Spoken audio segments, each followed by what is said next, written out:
What I've got for you today is one of the greatest games of StarCraft 2 that has been played all year. At the very least, it's one of my personal favorites, and, well, I've seen thousands of games of StarCraft, and I've casted quite a few of them as well. It's a Protoss versus Zerg, where we find ourselves on the map Radusset Station.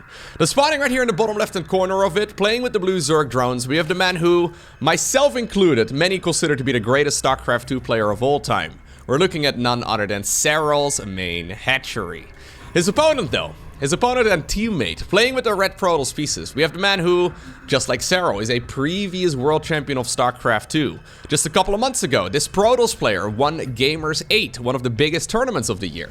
He won all of those tournaments, though, playing Zerg pretty much exclusively. We're looking at none other than Reynor's main Nexus. Now, I featured Reynor versus Serral on my YouTube channel yesterday. I usually try to keep a little bit more time in between featuring the same players again, but this particular match was such a banger that I wanted to go ahead and show you as quickly as possible. So, why do I know that this game is going to be so good? I've already casted it. I casted it last Sunday as the match was being played. So this is a game that was one of the semi-final matches of Home Story Cup 24. I casted this game live together with Lambo and a bunch of other nerds.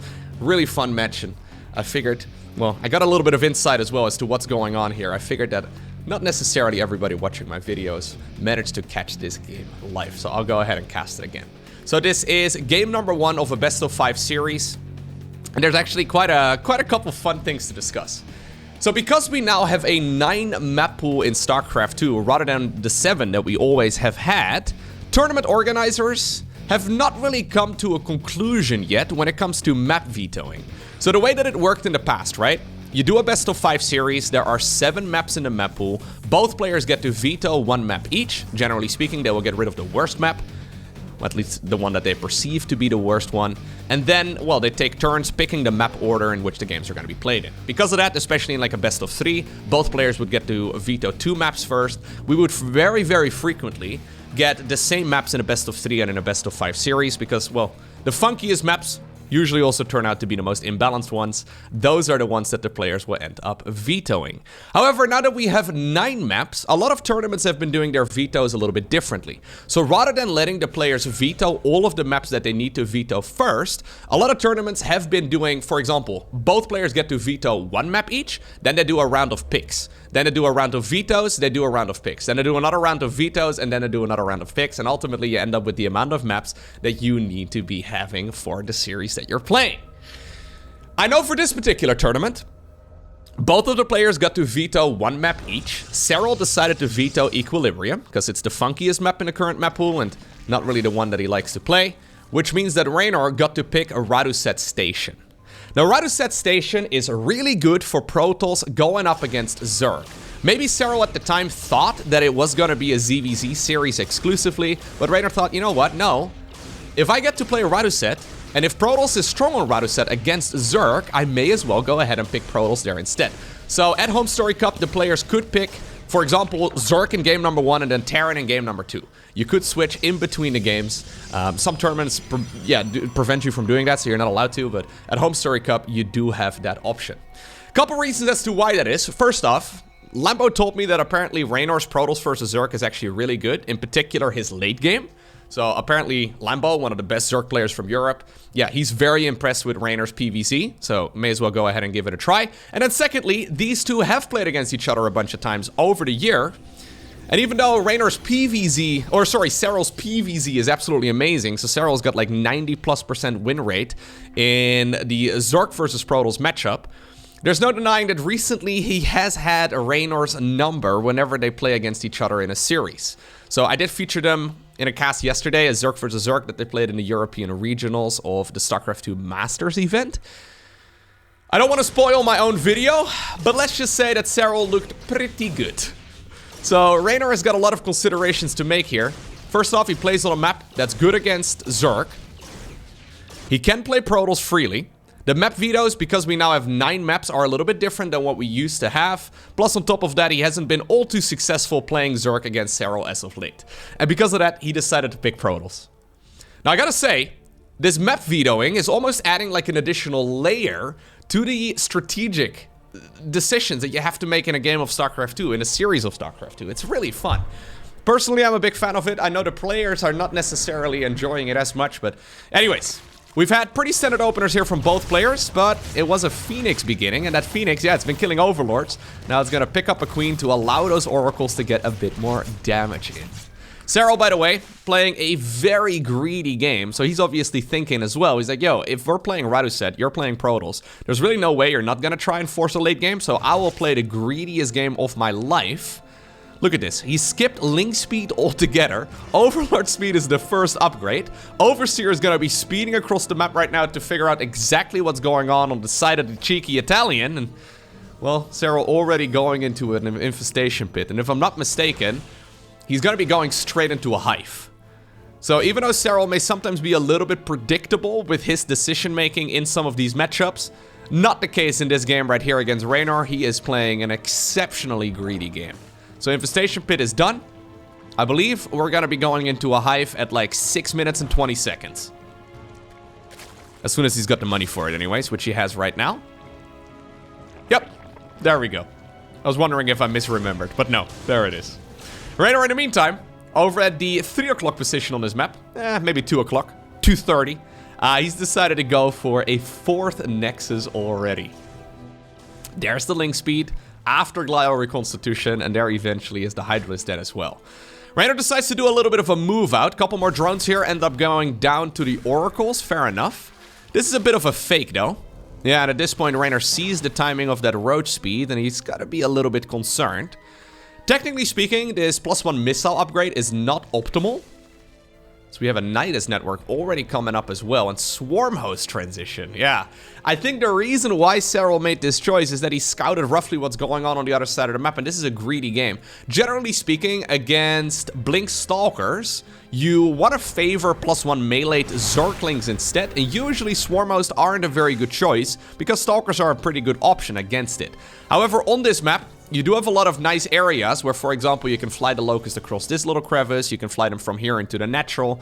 Even though usually against +1 Stalkers and Blink Stalkers, you really don't want to go Swarm Host on this map, it is certainly not a bad option. I think Serral's also thinking about this game as one where he really doesn't want to be playing late game, because it is a very tricky one for the Zerg player, well, to play against. It's difficult for the Zerg to find an angle where they can be engaging in from. Nydus network is coming up at the 12 o'clock position on this map. Looks like one of the queens ended up getting sniped by the oracles, but there is the swarm host. And at this point, Reynor, well, he has no clue where it's currently located. He's still fighting and skirmishing over here in the middle of the map. Locusts are going to be flying on over towards that pocket base, and this will be the first time that he sees what's going on. Getting that upgrade, very, very nice for sure. Getting the Nexus would be even better. Getting some of the probes also would not be a bad idea. In the meantime, we have a Zealot Warp in over there. Nexus is going to be targeted, but not quite enough. But the +1 Forge upgrade does end up getting denied. One thing that Reynor has been doing in his Protoss games in general is a heavy focus on upgrades. A little bit less so than the top level Protoss players in the world usually do.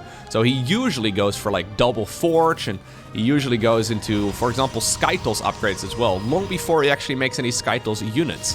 Which honestly, he may be onto something. Love these two, oh my god, they're actually doing so much damage. He twos Locust. Yeah, getting 6 probe kills. Not bad at all.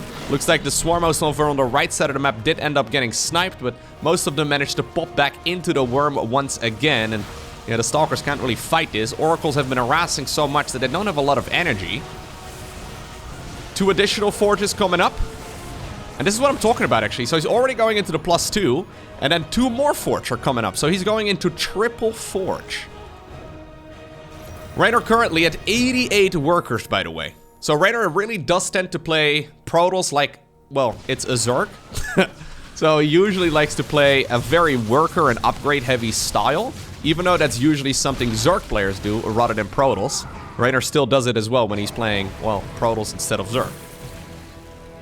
Locust once again coming in. We've got a couple of stasis wards being set up, which I really do like. Did Serral, yeah, pay attention to it? He did indeed pay attention to it. Instead, he decides to target fire down the Nexus. Will he be able to get it? The Colossi, yeah, they do pop, but Those force fields are not going to cut it, and the Nexus here falls. Zerglings and Roaches in the meantime on the right side of the map. Hive already done, of course, for quite a while. So we have the Lurker then here researching Seismic Spines, together with Adaptive Talents afterwards as well. This Nexus still low too, and that's something that the Swarm hosts are aware of as well. And you can see that both Serral and Reynor are playing a very fast game.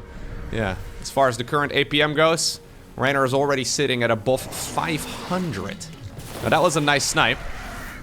The worm gets shut down. No way for these units to retreat for now. But here comes another Locust wave. The Nexus on the low ground already has gone down, and it looks like this one is not going to be too far behind. Really not much that Reynor can do about it. Reynor in the meantime though is chasing down all of the Swarm hosts, and he does snipe down that worm. With that, he's also going to be able to get the hosts themselves. However, he's going to get trapped over here. Do we have a recall available at this point? No, recall is actually on cooldown. So the Stalkers, yeah, they are caught over here in the corner. I think Reynor. I keep confusing the two, man, because I'm so used to seeing Reynor playing playing Zerg rather than Protoss. Anyways, he's trying to recall these Stalkers away from this location, but he's not gonna be able to achieve that. He's just trying to get as much value out of these Stalkers before they're ultimately gonna end up going down. Nydus worm inside of the main base of the Protoss. Cheeky little Overseer from earlier, still hanging out in the corner. Looks like it's not going to be able to achieve too much, though, as the Stalkers will be able to get rid of it. Not another Nydus worm over here in the bottom right. We have the Warp Prism set up as well, still at the bottom of the map. But now Serral has arrived at the Lurker tech transition. He is ready to continue piling up the pressure, because apparently after the Nydus worm shenanigans, we're now going to be bringing the Overlord cocoons across the map as well. They have morphed themselves into Dropper Lords, and, well, if there's one thing that's terrifying for the Protoss, it's a Lurker drop. Generally speaking, the Protoss army will be hovering around the bases where, well, they have recently expanded. So if they're suddenly around the Lurkers, burrowed up on the high ground, and you have to march your troops towards the high ground, it is very difficult to break. Lovely positioning here as well with that Zergling. So Serral's got all the vision. He now knows, by controlling this watchtower, that his opponent has no idea about what's going on here. Zealot run by in the top left-hand corner, not going to happen. Zealot warp in over here, also not achieving all too much. Lurker drop is ready to come in. There's Zerglings, Roaches, and Hydras in there too, so there's actually not that many Lurkers here, all things considered. Zerg army trying to distract his army too, so he's got more Lurkers here, maybe leaving some of them behind, just to try and protect his bases against a potential Protoss counterattack. Recall towards the natural expansion is gonna allow some of these Protoss units to come back home. And I don't think there's quite enough here. Nah, it's quite a few probes being killed, I suppose, but ultimately, if that was more Dropper Lords with more Lurkers in it, I think it could have been more terrifying. But at this point, that was a good hold right there for Reynor. Reynor going into the +1 air weapons. Lurkers here, though. Yeah, trying to just cut off these Protoss reinforcements. One thing I guess that's kind of weird here for Serral is that, yeah, he's killed 2 Nexi, and yeah, he did kill quite a few probes. But he's been outmined this entire game long. We're at 83 workers right now for Reynor, and that is after he just lost an additional 5. Serral is only at 74. So it's an interesting scenario where normally Protoss will have less workers than the amount that Reynor currently has. Reynor, by the way, with the triple upgrading in the Forge for some time already, he's got +3 ground weapons done. He's already going into a fleet beacon, additional Stargates, +1 air weapons, but there's no SkyToss unit to be seen anywhere just yet. So a heavy focus on upgrading. Again, not something we normally see from Protoss players at the highest level. Okay. Another Nydus worm. Yeah, a couple Lurkers here. The Swarm host just burrowed in a location where they can maybe still be annoying, right? There's one over here up north as well. Brute Lords are, however, coming. There's this awkward moment where Zerg has both Brute Lords as well as Lurkers. And that's something that you kind of like it because it's good at playing defensively, right? But ultimately, they fulfill much of the same role. So maybe having a few Lurkers left over to protect against Zealot run-bys, so a couple Lurkers, for example, over here is a good choice. But you are now at a point where you don't really want to have too many Lurkers anymore, and instead you want to be relying on those Brute Lords.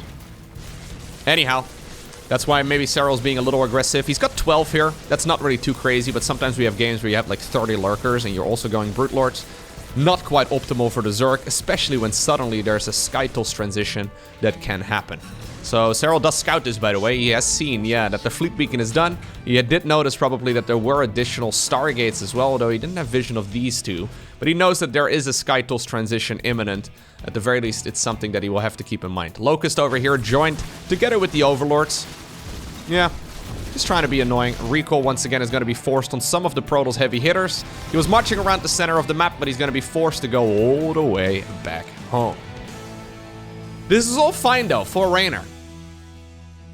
So what's difficult on this map is creating a split map scenario.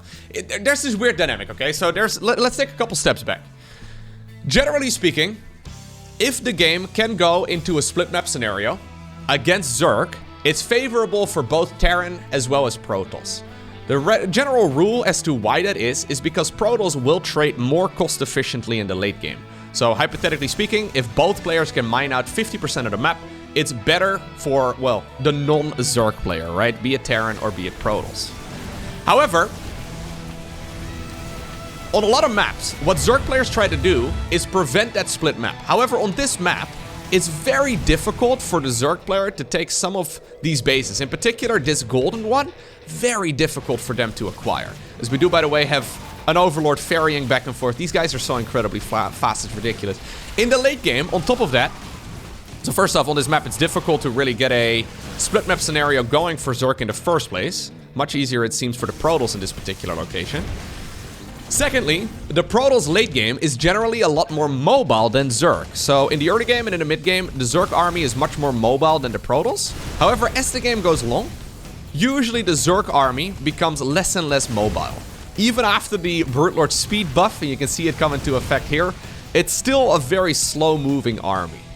Infestors are coming up right now too. It's difficult for Protoss to attack into Zerg, kind of like it is earlier on difficult for the Zerg player to attack into the Protoss. But in the late game, yeah, it can be really, really difficult for the Protoss player to properly... We have an hallucinated Colossus here. To properly attack into... he decides to back off. Into the Zerg as well. That is where I'm over here on the bottom right. It's hard to talk strategic decisions that these guys are making when they're so incredibly fast. This game has been action-packed all over so far. As, yeah, Serral is going to try and deny this base. Now, one thing that Serral can do, even when it does get forced into a split map, right? One thing he can try and do is play the most cost-efficient unit composition he can play. So, if he can deny these bases, right? Maybe he can't mine out his entire 50% of the map, but as long as he... Really? We're gonna jump into this? Okay. As long as he can mine out about 50% of his side of the map and deny a bunch of bases of the Protoss, he can create a very weird split map himself too, where technically there will still be mineable bases out on the map, but he's just never gonna allow them, right? And if Protoss decides to, for example, put all of their eggs into one location, right? They're gonna try and put all their eggs in one basket and defend one spot just to try and get one base going, then maybe Serral can sneak out one of those very difficult to acquire expansions as well. Like both this base up here, as well as the one over here, how in the world is Zerg going to take those? They're so far apart. Yeah, it's very difficult. So instead, Serral just trying to play a very cost-efficient unit composition here so far. So, despite the fact that normally it's the Protoss player who loses less than the Zerg, and that actually already is the case in this game too, Serral is trying to play a very cost-efficient game here instead. Once again though, Reynor is doing a phenomenal job marching around the map and clearing out so much of that creep. Like, how many games of StarCraft have I casted featuring Serral's late-game PvZ? And his creep is everywhere. Now, here's a fungal growth. Maybe this is a bit of an overextension right now, ultimately, though, yeah. Going a little bit too deep. Reynor is going to end up losing some of his units. He still has 70 probes remaining, though, which is not bad whatsoever. By the way, there is another upgrade coming up. So, he's already going to go into +3, and then +2, I guess, as well, on the second Cybercore momentarily, before we ever really have a SkyToss transition. So, notice the activity. So a couple things to note about Reynor's Protoss, right? Very worker heavy, first and foremost. Very harassment heavy. And very upgrade heavy.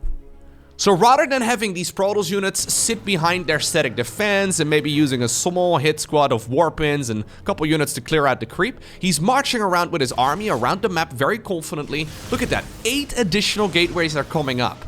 Reynor is making an absurd amount of probes. He's getting a ton of economy. And he is active out on the map. This is a way that we don't... So we're actually even killing our own Colossi. Because they're not really serving much anymore. Yeah, look at these Corruptors trying to kill the Colossi. Well, they've already died. He is trying to just constantly be in the face of the Zerg. And obviously he's got a very good understanding of this particular matchup from the Zerg's point of view. Something that others, well, Protoss players will probably not quite get. The reason why a lot of Protoss players are usually a lot more cautious is because they're scared of those counterattacks. Serral's been threatening drops and Nydus worms and everything all game long. There's a couple of the Stalkers, by the way, managing to get underneath the Brutes. They snipe maybe just one of them, though. Nice fungal growths right here by Serral.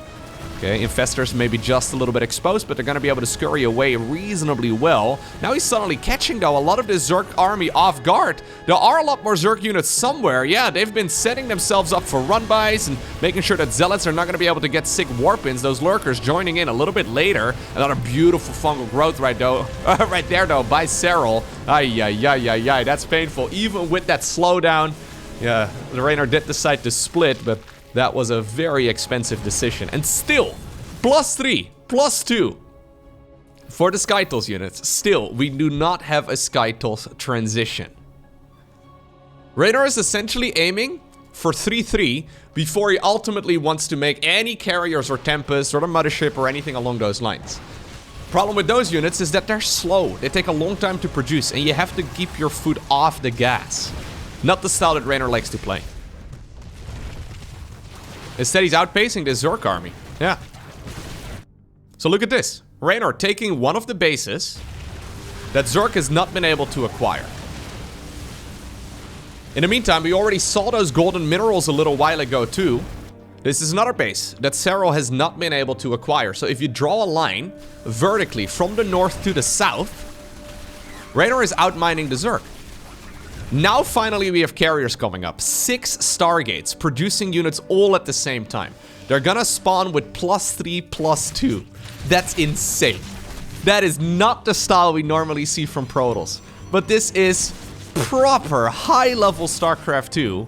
And interestingly enough, it looks like the Zergy approach to playing Protoss may just be the one that we should be seeing more often. Now still though, this is Serral we're talking about, and he did just fight a really nice one. Yeah, so look at that. The amount of resources lost right now on the side of the Protoss has been substantial. But then again, Reynor's been out mining the Zerg, so does it really matter? As long as Reynor can mine out these bases and deny the 2 on Serral's side of the map, or even mine one of the 2, that would be very ambitious.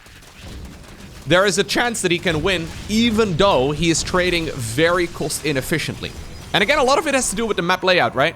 So, yeah, the reason why Reynor decided to play Protoss here is because it is good against Zerg. On other maps, you can't really play this active style nearly as easily, but this is the first time I'm seeing something like this on this map personally too, so I wouldn't be surprised if it is viable on the other maps as well, but Protoss players just haven't really played it. They just haven't really played it that way. Serral not prepared for the SkyToss transition at all. We have the carriers hiding over here on the right side of the map. Mama ship is coming up, and Serral is still making Brute Lords. How many Corruptors do we have? Just 7. We have got 9 Infestors here in total. That's nice and all. 8 Hydras, but that's not a unit composition that's going to be able to suddenly beat a mass SkyToss transition. I do like this Nydus worm over here, though, yeah. Constantly harassing these bases and denying as much of this game as possible from the Protoss. It's very difficult to push in here, and that's usually where the SkyToss units come in, but still a heavy focus on a ground-based army for now. Serral decides to retreat with these units, knowing very well that, yeah, that Protoss ground army is going to be on its way, and he decides to get on out of here for now. Big Zealot warp in over here, too. Lovely work. Alright. Expensive losses right there on the side of Serral. He starts up 6 additional queens. Now, by the way, Serral still has over 10,000 resources in the bank, right? So it's by no means a bad game right here. Mothership, by the way, has, been out for a little bit. It's got a cooldown available. We're gonna try and maybe go for a massive recall on over in this direction. What exactly is gonna show up on the other side of the map? It's the ground army. Where's that SkyToss army, though? I would love to see that one go in and up north. Serral did prepare a lot of static defense in this location. Without the SkyToss units in this spot, though, yeah, this army is gonna have a very hard time fighting the Brute Lords. maybe this was just a little bit overly ambitious. But the thing is, yeah, we can always recall those units out of there, and we can replace some of the lost supply with additional carriers here instead. Reynor could be moving forward. He could be moving over in this direction over here, but he doesn't know exactly what's out there. He does decide to step there at this point. The entire Zerg army is distracted on the other side of the map. Nydus worm once again coming up in the bottom right-hand corner of the map as well, as we do have a changeling providing just enough vision. A couple Hydras here do indeed scout this move out, and I think because of that, Reynor is just being a little bit cautious. He's anticipating a Corruptor transition here, so Void Rays are the tech transition here instead. Void Rays are really, really good against Corruptors. They're bad against pretty much everything else, but against Corruptors, they can certainly be a formidable weapon. The Mothership, by the way, did end up going down. She got that one recall in, but that's about it. Probes, by the way, have started mining out some of the small mineral fields over here, and now suddenly there's a massive gap in that wall here for Serral. I say massive gap. It's more like a funnel, I guess. Yeah, Archons in the past, they couldn't actually fit through those 1x1 holes, but these days, after the new patch, they do indeed, they can squeeze through the Protoss base a little bit more easily. Alright. And look at how Serral is still struggling getting those bases up, right? So, this base has been reacquired. Reynor's now even mined out the gold. He's been heavily out mining. Okay, some nice abductions here, but good storms too. He's been heavily out mining Serral. Then again though, those trades have been very cost efficient for the Zerg. Look at that. 5,000-ish resources more lost on the side of the Zerg, or on the side of the Protoss rather than, well, the other way around.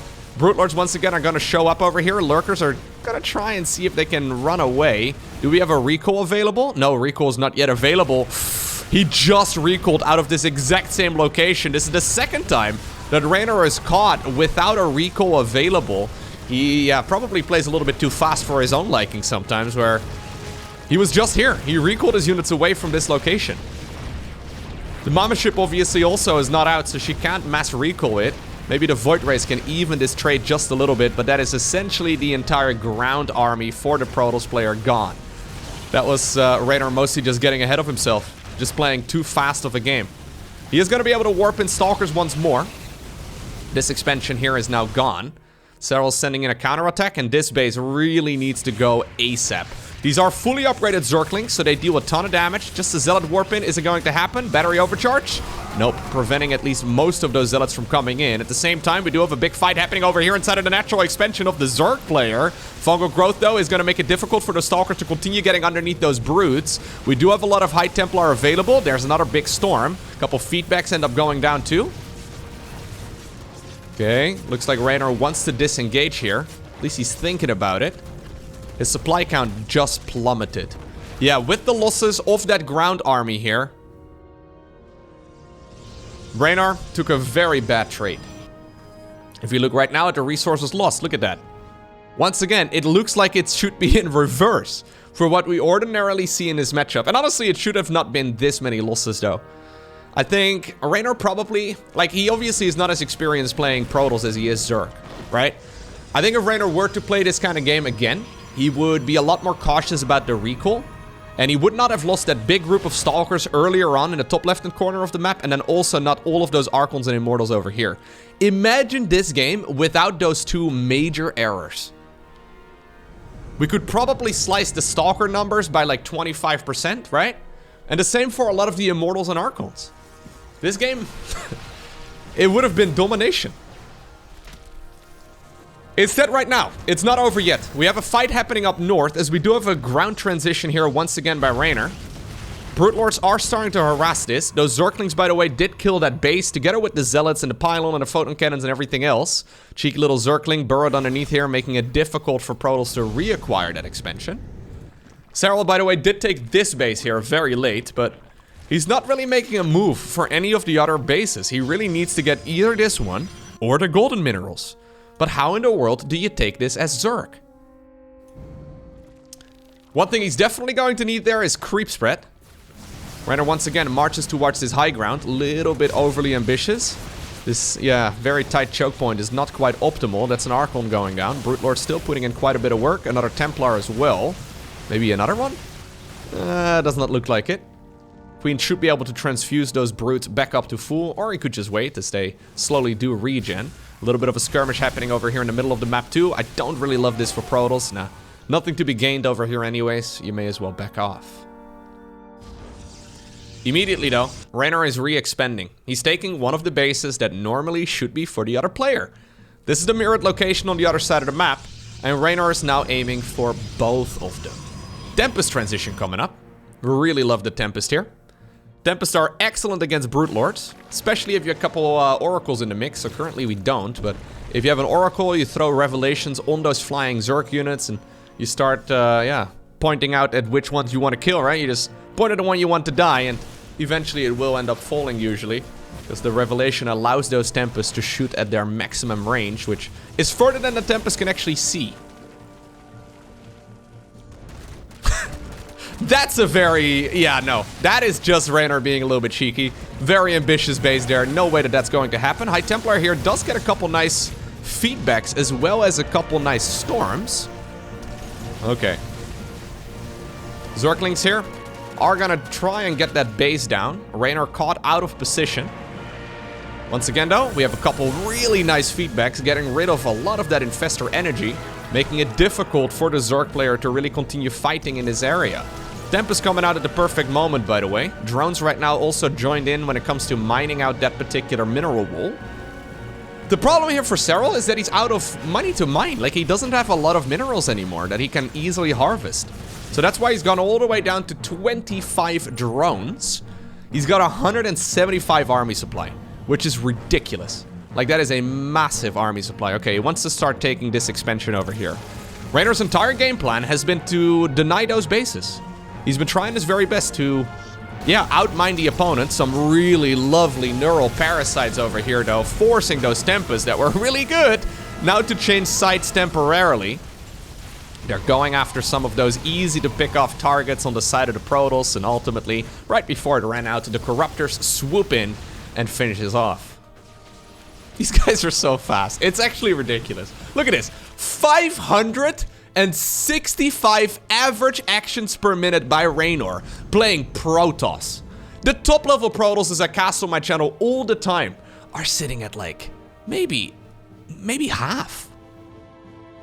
Like, I'm not saying more APM equals more better, right? Like, that's not how StarCraft 2 works.